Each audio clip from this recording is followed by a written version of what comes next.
Thank you.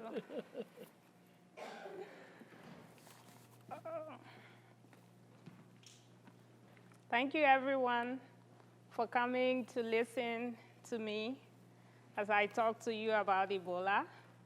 In Liberia, we've seen progress. To date, we don't have any infections, and we're praying that it doesn't come back because we've had like 2 infections in between, the end of the outbreak. So we're hoping that we don't get a resurgence of Ebola.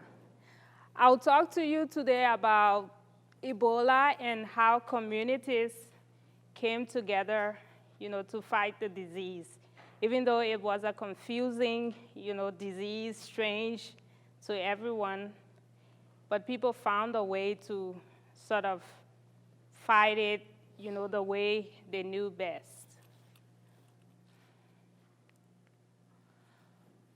So I'll tell you a bit about Liberia. Liberia feels so passionate about America, yet when you come here, a lot of people don't know about Liberia. Our political decisions are all made, based on what Washington thinks. We're having an election next year for president, and everyone is saying who's the candidates, that Washington is going to support. Liberia was founded in 1847 by freed slaves from the United States. They felt segregated, and they went back, to Africa and set up a country where they could be free.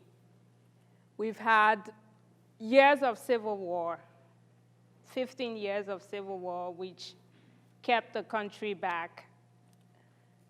And we are one of the poorest countries in the world, ranked among, the bottom 5 out of 176.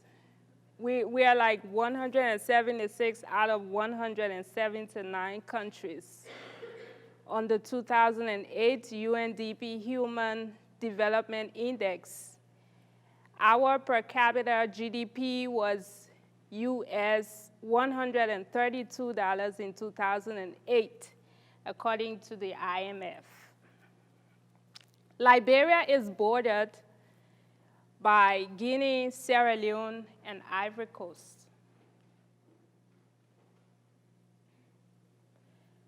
In 2014, right after Guinea reported the first case of Ebola, in Liberia, we were like, what are these guys talking about? So it was like, people were saying maybe it's Lassa fever, because the symptoms of Ebola are closely related to the tropical diseases we have in Liberia, like malaria, Lassa fever. So people were like, what are you talking about? This is not Uganda. This is not, places that we've heard about before Ebola. When you hear about Ebola, it's like, it already plays on you psychologically. It's like, when you hear that someone has Ebola, it is really devastating even before you get to see someone who's sick. And this was one of the very first stories that I did in Liberia on the epidemic. The government had announced in 2014, April, that there was an outbreak. 3 months passed. We didn't see a single patient. And journalists were not allowed to go out to cover Ebola. Our health minister told me once upon a time that it's very dangerous for you to go out and cover Ebola. We won't let journalists, into the zone, because it's like, it's really dangerous. You can't go there. So to get this story, what I did, I called him up, because people were all on the radio talking about, Ebola, and people were saying the government is lying. There's no Ebola in Liberia. I was like, okay.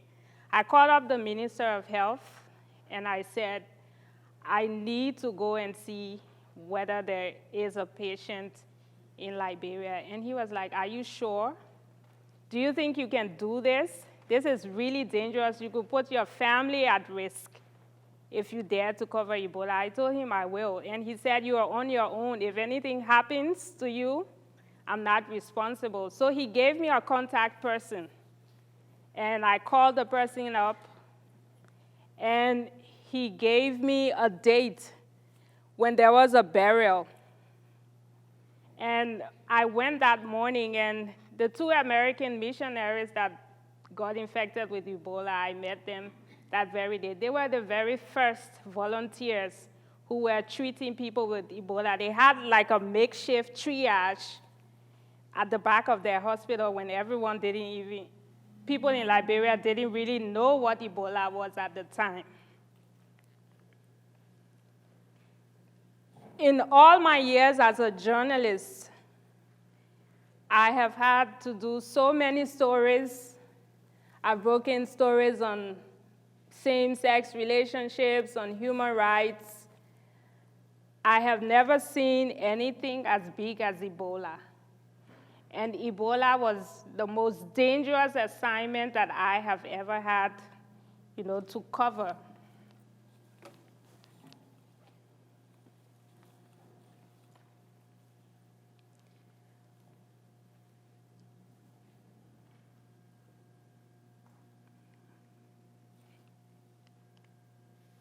During my coverage of the deadly epidemic, I witnessed firsthand the anguish of the people, yet the resilience to overcome the disease was astonishing.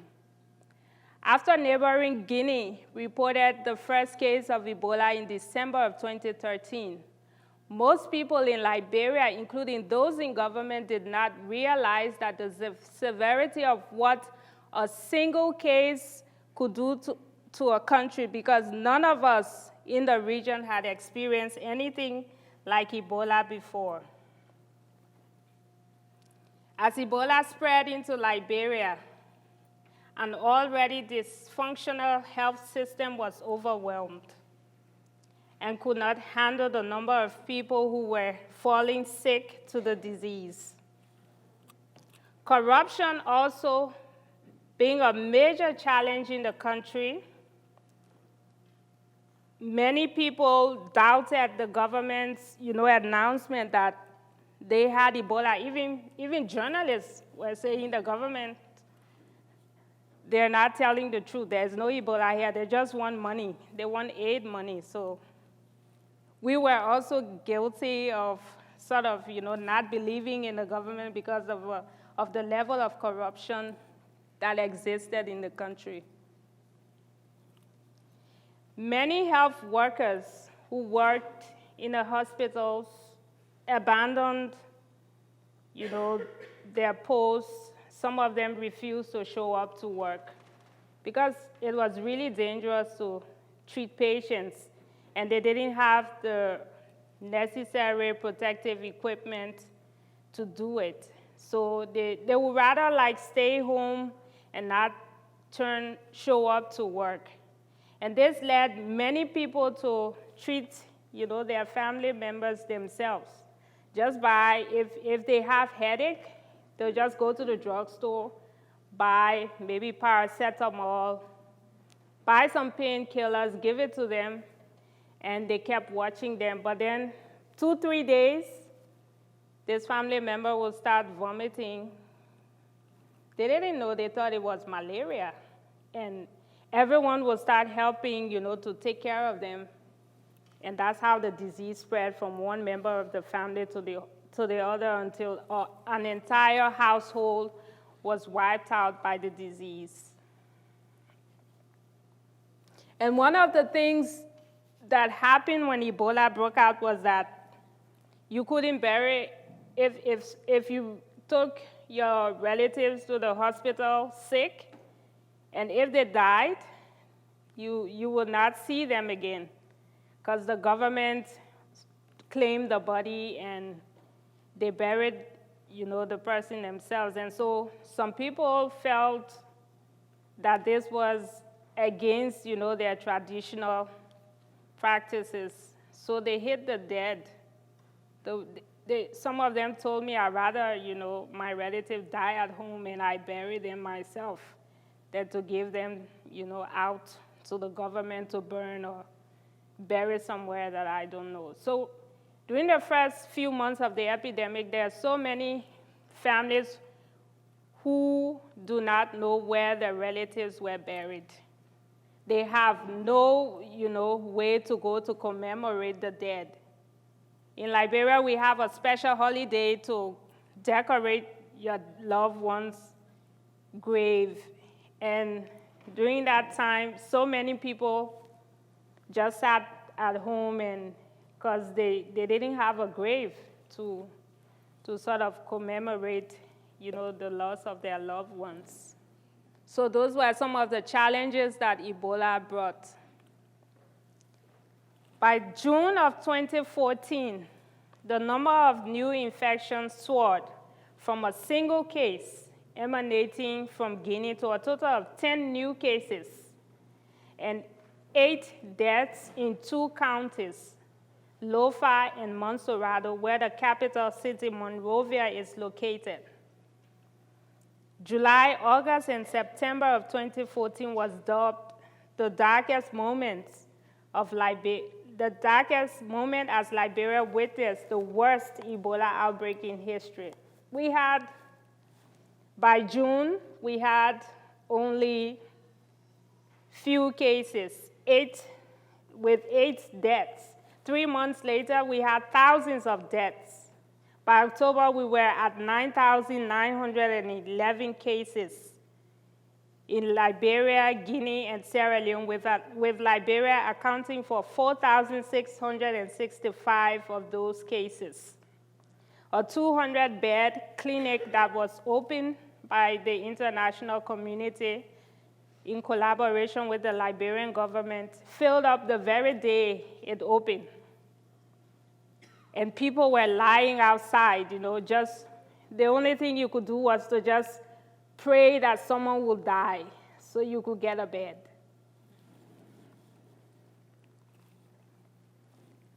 Ebola affected relationships. Ebola had a devastating effect on people and their relationship with one another. There was a time when people stopped shaking hands.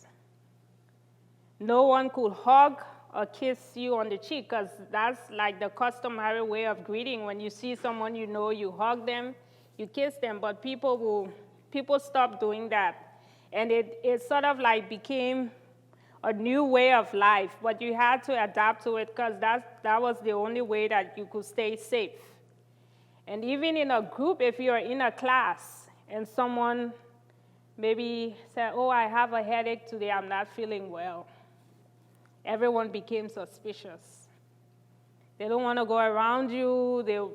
Your friends will sort of like be talking, saying maybe this person has Ebola. I'm not too sure, what is going on. And this created sort of hard feelings between people as it went on, because people were suspicious of each other as a result of Ebola.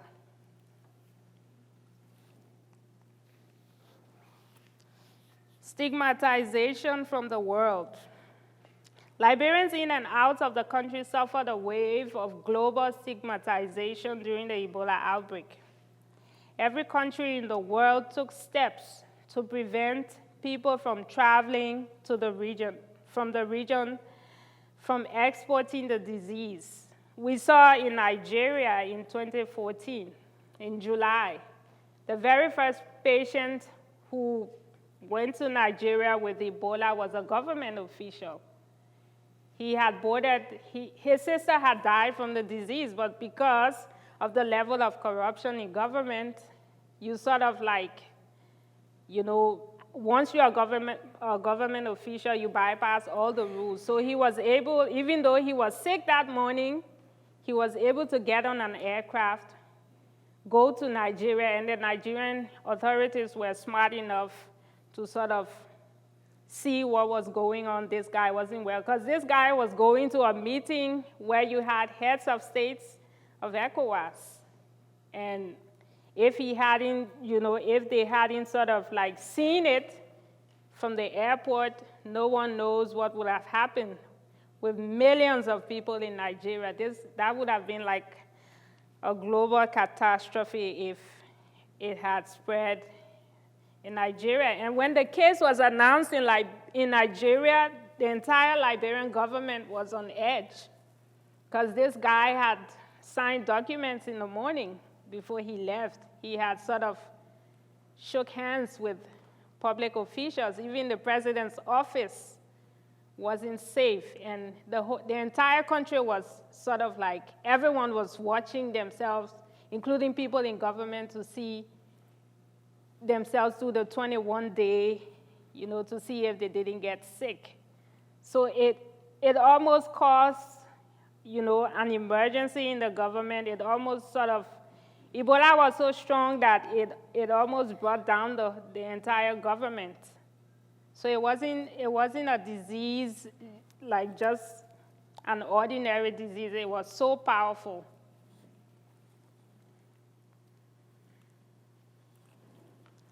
I remember that this lecture, which I am giving now, was canceled by the University of Georgia out of an abundance of caution. I stayed back in Liberia and continued to cover the disease, taking whatever safety measures I knew best to protect myself and my children from contracting the disease. The university's decision came on the heels of the arrival in the US of a Liberian man, Thomas Eric Duncan, who later fell sick with Ebola. The university's decision was understandable, especially with the kind of hysteria that was taking over the US press at the time. Communities come together to fight Ebola. During the height of the epidemic, as the government struggled to understand what was going on, the local people were galvanizing themselves in various communities to respond to the outbreak. At the same time, young people were signing up as volunteers at the various Ebola treatment units, not thinking about the risk they faced. Some had no prior knowledge of handling an infectious disease as Ebola. All they relied on was the spray cans filled with chlorine. These pictures I'm about to show you is of a 3-man burial squad during the early days of the epidemic, when there was only a single medical NGO, Samaritan's Purse, caring for Ebola patients.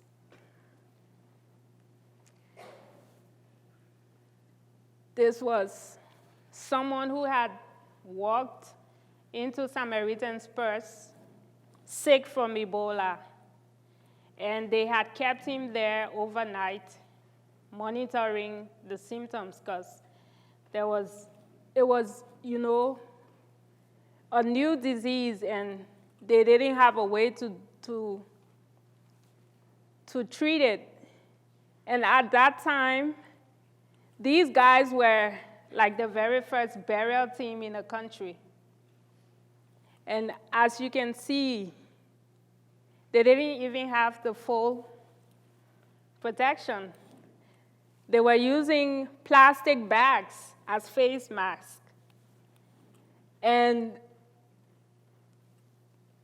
there he is catering, trying to zip up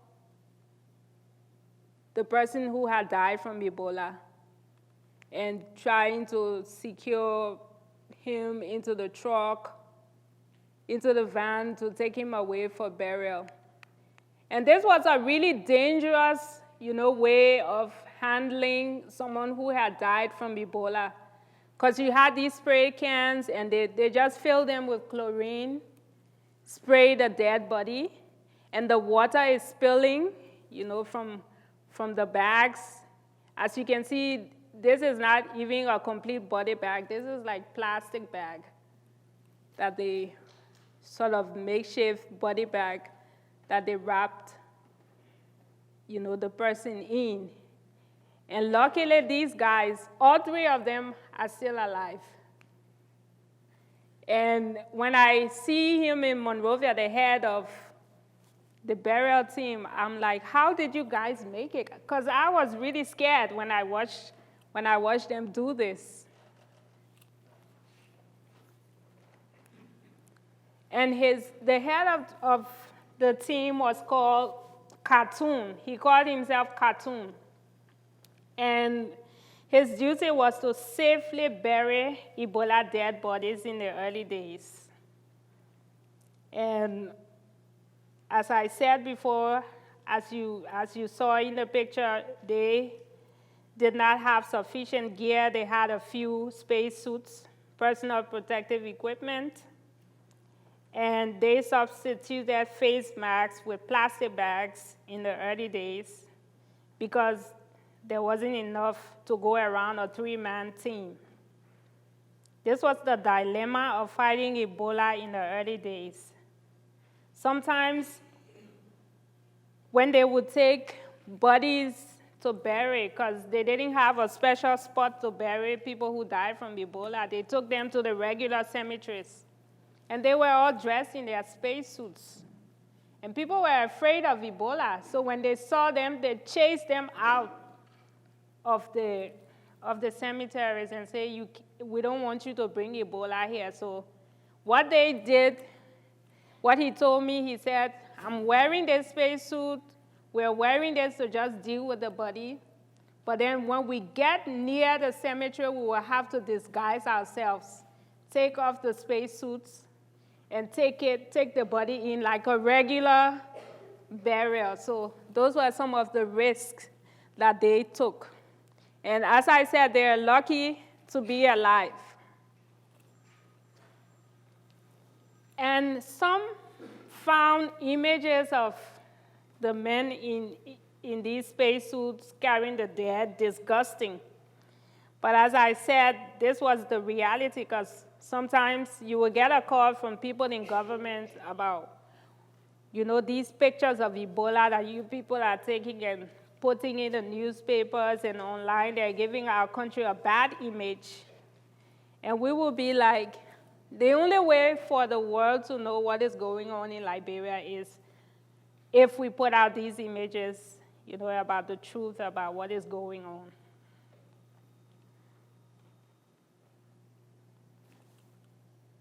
This is a young Liberian volunteering to help people with Ebola.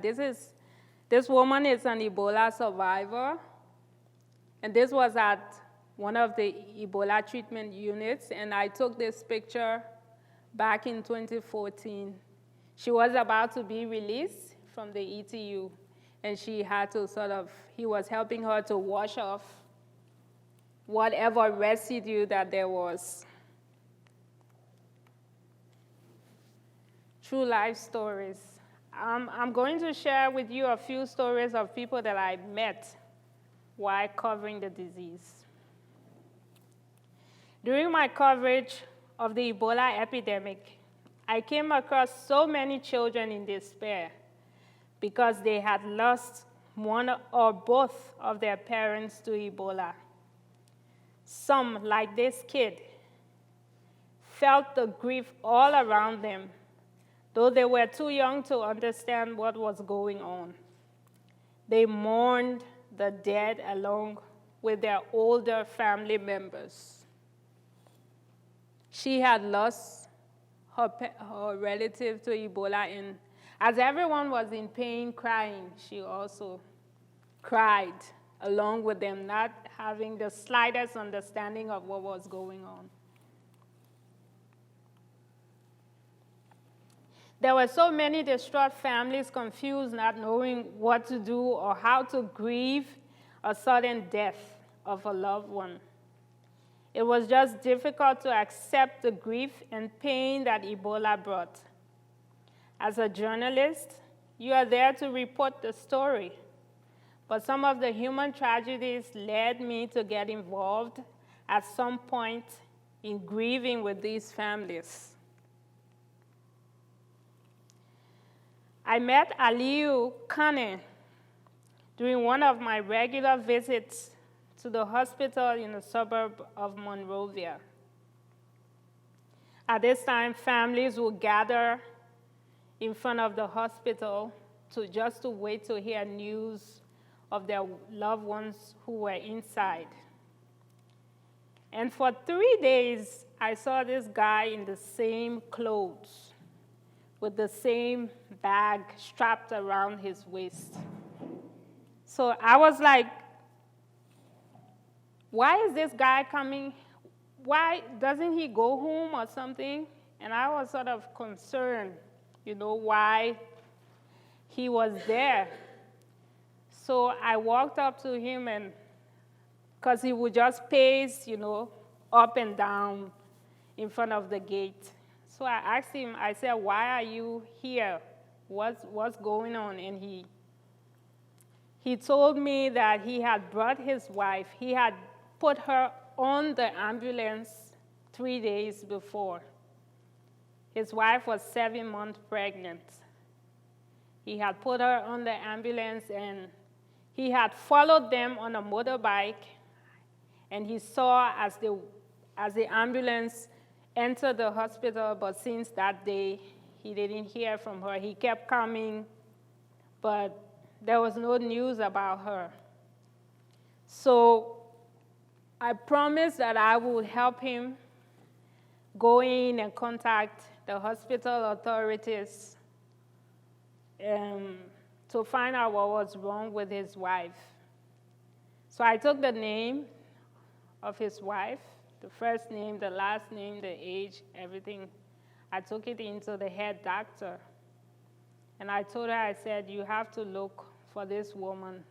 The husband has been coming here in the same clothes, for 3 days. He has to know what's going on. And she was sort of, she's like, I deal with hundreds of patients every day. How do I find this person? And I told her, I said, you have to check, because this guy is out there. He keeps coming. And so she said, give me some time. So what I did, I told him, I said, the doctors are checking, and if they find her, they will call you. They will call me. So what I did, I gave his number to the doctor. She looked all over the hospital. She couldn't find the wife. And she said, she called me that day and said, I have checked. I haven't found this name. And she said, the only place I can check now is on the dead people's list. So she checked the dead people's list, and she found the name. And she called me and said, I'm sorry, she's dead. So I told her, I said, but you have to call the husband to tell him. I cannot, be the one to tell him, you are a doctor, you have to call him. So she called Aliyu like 3 days later and told him. My phone rang very early in the morning. It was on a Sunday. And it was Aliyu calling. And I answered the phone, and he said, thank you for finding out about my wife. She's dead. And he told me that the doctor told him that she died the very day she came in, because she was 7 months pregnant. She was forced into labor, and she couldn't, give birth to the baby. And so she died. The baby died. And they were both buried. They had already been buried before they even told the husband. So he never got to see his wife, the newborn baby. Up to today, he doesn't know where they were buried. But he was able to have the time to grieve And what he told me was that they had only been married 3 months, and that was their first child. So he couldn't stand, going into the house where they lived, so he had to move out to stay with friends. But today he's okay, he's working. He was chatting with me on Facebook the other day. He said, "Do you remember me?" I'm like, "Yeah." He said, "I'm Ali. Do you remember during the Ebola outbreak, my wife?" I said, "I will never forget your story." He said, "Now I'm doing fine. I have a job." But it was really tragic. And as you can see here, these are the countries that were most affected by Ebola. You see how deeply intertwined these countries are. This is Guinea, and this is Liberia. The borders are, this is Sierra Leone, this is Liberia. The borders are like virtual, just in the mind, because you can just walk, go into the other country. And so I'm going to show you a short video.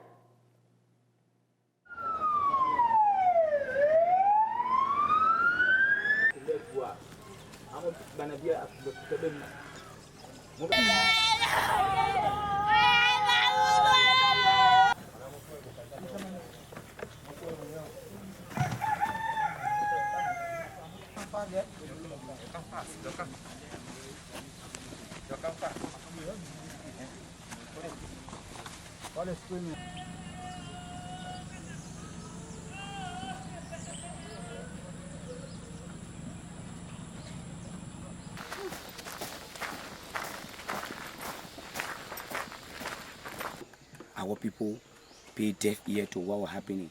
They deny the truth. But above all, we are still Liberian and we are Kematinian. They are our people.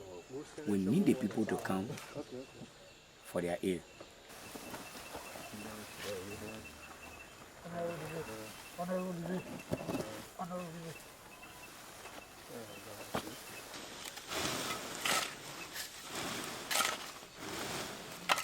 People are just dying. And they say Ebola, and we are saying, we know that it is real, but we have no way to manage it because we have no health care here. If the government not train to us, everybody will die in the town.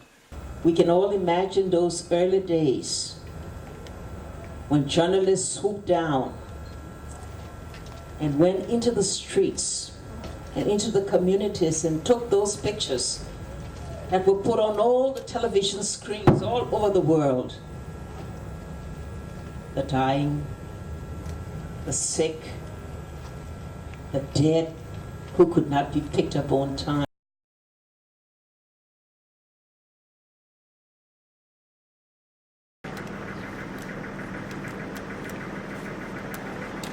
Stay out of your way. Stay out of your way. This work is now a normal hospital. This work we do here is that something is between life and death. Even we that work within the Liberia ETU is between life and death because many of our friends contracting the virus.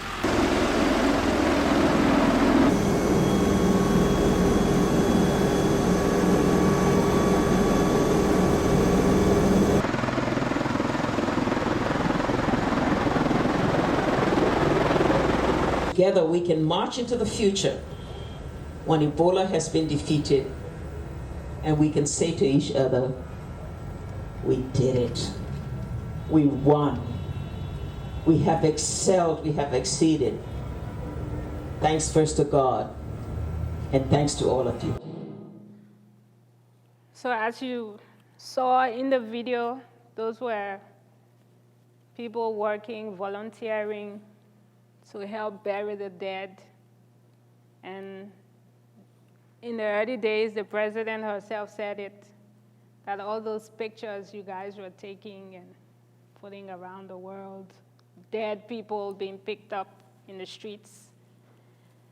But at the end, she was happy that, Ebola, had been defeated. We had the American government send troops, to help fight Ebola.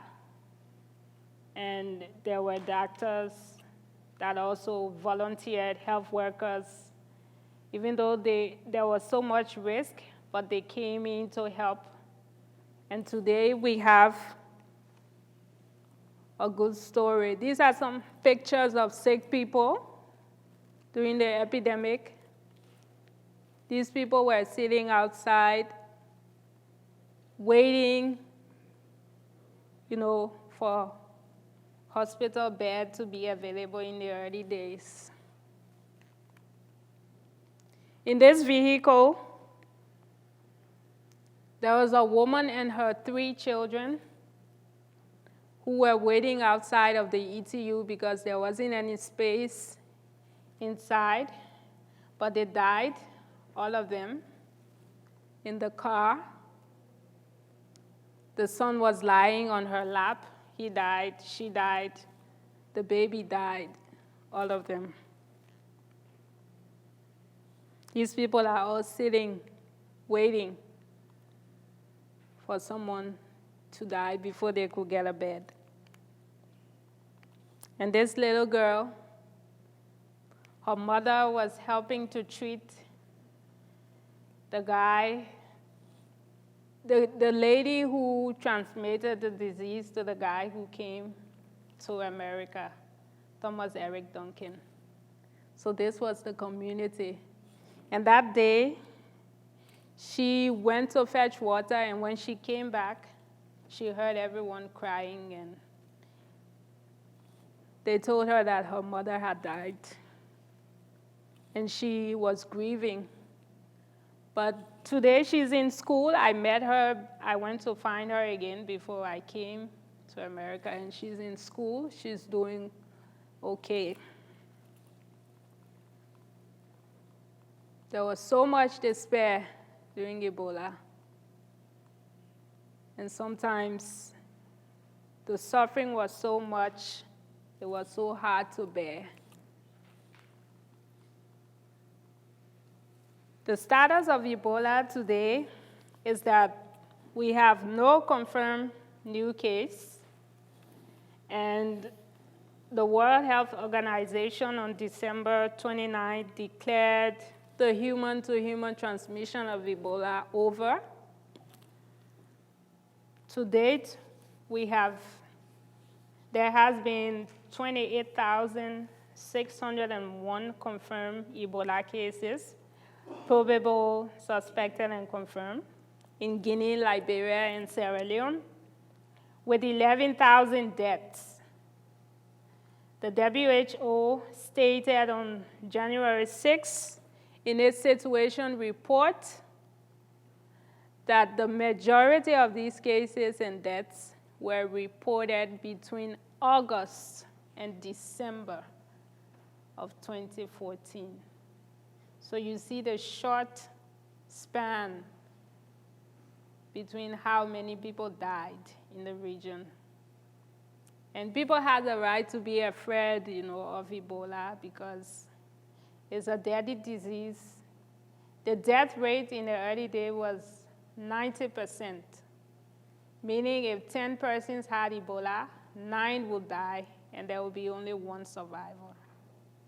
So that's how dangerous it was.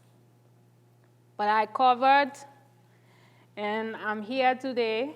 My children are safe, and I did the very best I knew. I never wore a PPE before. I was scared to wear a PPE because I didn't know how to take it off. And so the doctors would tell me, "Come, you have to wear the PPE," and I would be like, "No way."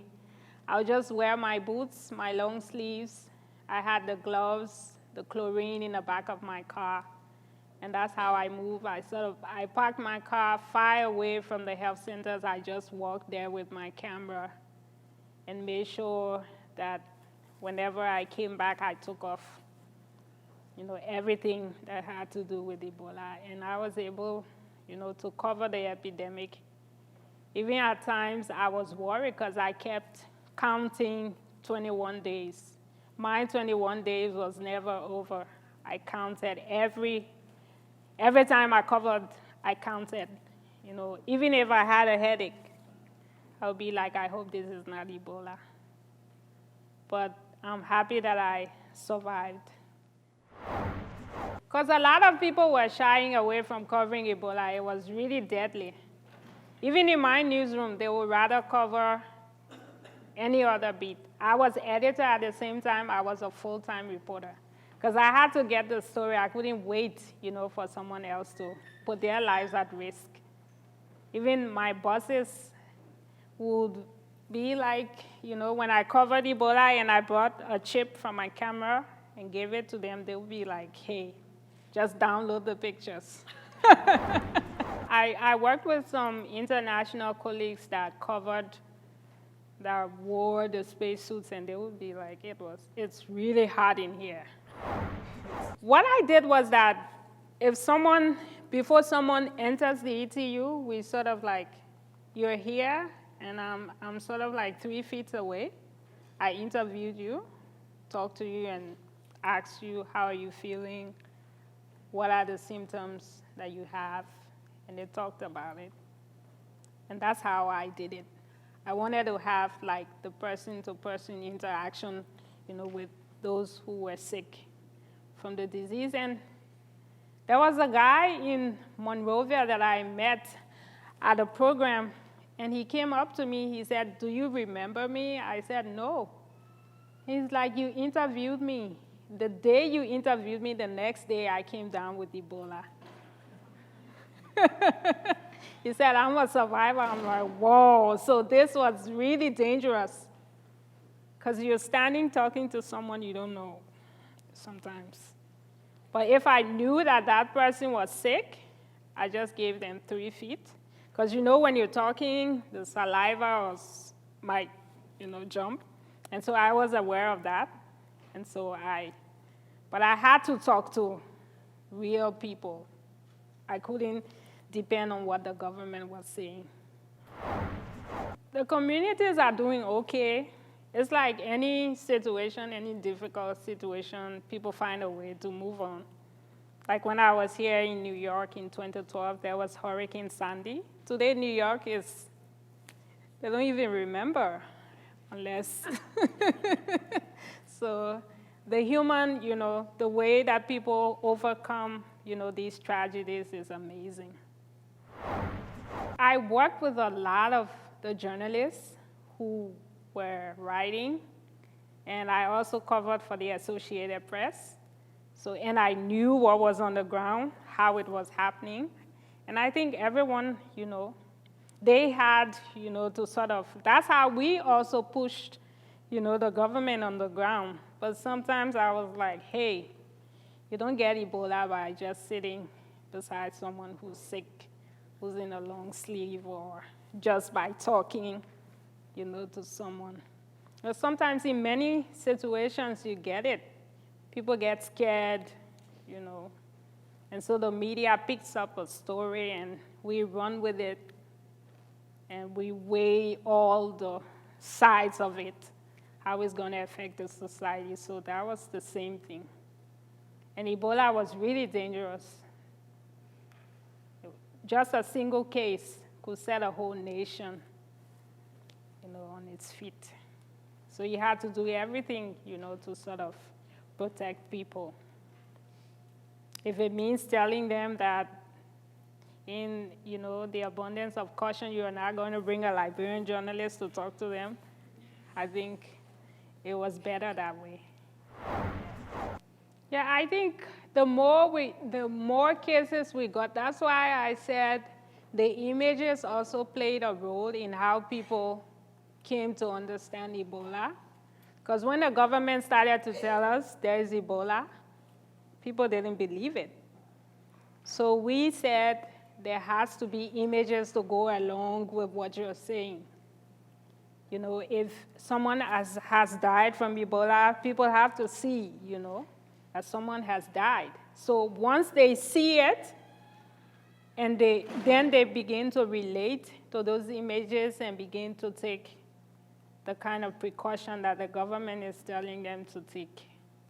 And also in the writings, we told them, you cannot do this, And imagine someone telling you your daughter is sick, you cannot take care of her, you know? That's like the worst thing someone can say to you. You know, you cannot take care of your daughter. And some mothers will defy it and put plastic bags on their hands and take. Some mothers went into the treatment units with their children, especially those who were really young, because they couldn't bear the sight of just leaving them to some stranger to care for them. I never shook hands in Liberia until I came to America. I was sort of like, you know, it builds this whole psychological thing. You don't want to touch. You build it up over months, and then suddenly it becomes a part of you.